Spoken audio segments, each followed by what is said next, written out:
З одного боку, хочеться, щоб море все ж таки замерзло. Це і красиво, і море відпочине, і може і медузи б зникли. З іншого боку, небезпека для тих, хто любить прогулятись по льодовому покриттю моря, зростає, як і робота для рятувальної служби. Комунальне підприємство «Рятувально-водолазна служба» і влітку працює напружено, і взимку не відпочиває. И наши жители очень любят, особенно дети, замерзшее море. Вот, походы на волнорез, гуляния по льду. На прошлой неделе были селекторные совещания с облдержадминистрацией, где мы подтвердили о том, что предприятие укомплектовано полностью спасателями, укомплектовано полностью всем необходимым спасательным и прочим оборудованием. В наличии имеется в достаточном количестве ГСМ.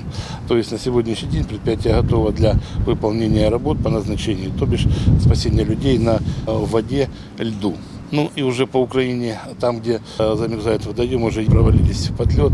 Тож ще і ще раз наголошують рятівники, потрібна власна обережність і пильність за дітьми. Профілактичні заходи рятувальники підготували. Разработаны на сегодняшний день маршруты движения автомобильным транспортом спасателей для того, чтобы предупреждать, если вдруг что-то случится. Заготовлены необходимое количество табличек с надписями, что тонкий лед, не выходите на лед, аккуратно, осторожно, запрещено там и так далее. Конечно же, все это хорошо, и мы это все будем делать, но прежде всего зависит от самих людей, от самих жителей нашего города. Втім, більшість городян не хоче сильних морозів і через високі тарифи, і через те, що просто люблять тепло.